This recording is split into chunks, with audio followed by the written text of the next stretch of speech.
Let me borrow a quote from the former British Prime Minister, Gordon Brown. In pledging his support for the establishment of UK's first Museum of Britishness, Mr. Gordon Brown said, and I quote with your imprimatur, "While so many other countries have a museum dedicated to their history, we in Britain still do not. The museum would lead in the narrative of British history, the great British values on which our culture, politics and society have been shaped, with great emphasis on the teaching of British history in schools and the importance of history in a child's relationship to their national and personal identity." Mr. Speaker, sir, by borrowing that, and of course the mover of the motion states very succinctly that a lot of our artifacts were carted away across the seas when they took away our citizens. But Mr. Speaker, as we speak today, loads of these artifacts are scattered all over Europe, especially in England. Today, as we speak, Mr. Speaker, the cockerel that stands in Cambridge was taken from the old Benin Kingdom.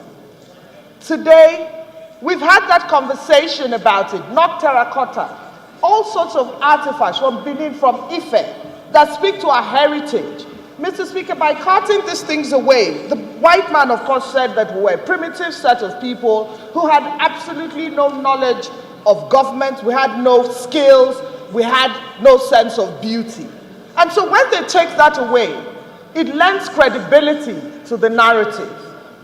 Because what we had was a very, very experienced, sophisticated mode of ironmongery, a very sophisticated mode of molding, of plating, of weaving that was taken away to these countries.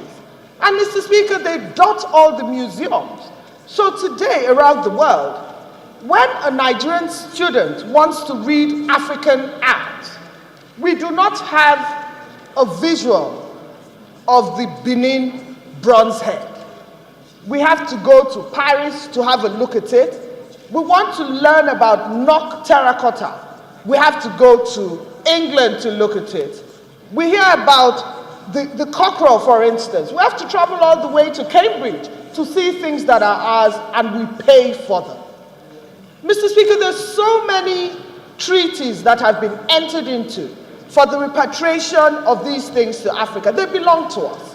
Of course, the argument is that we're not sophisticated enough to protect our own natural heritage.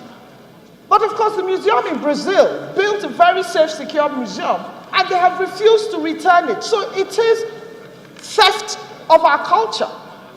And so I want to lend my voice, that aside from the fact that it is our heritage, that it is the right thing to do, that it is the moral thing to do, that when you have something that doesn't belong to you, when the owner wants it, you return it.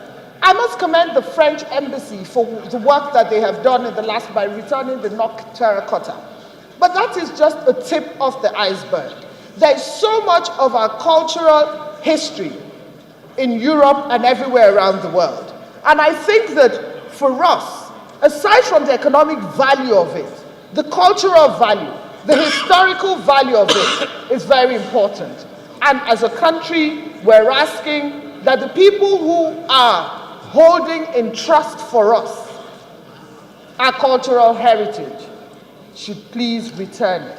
And so I'd like to urge that in line with the treaties that have been entered into against cultural pilferage, in line of the treaties that have been entered into as far as the return of intellectual property, as far as cultural inheritance is concerned, heritage is concerned, that all of us are signatories to those treaties, and we should please respect the spirit and the letter of those treaties, and let us have those things back. Thank you very much again for bringing this to the fore.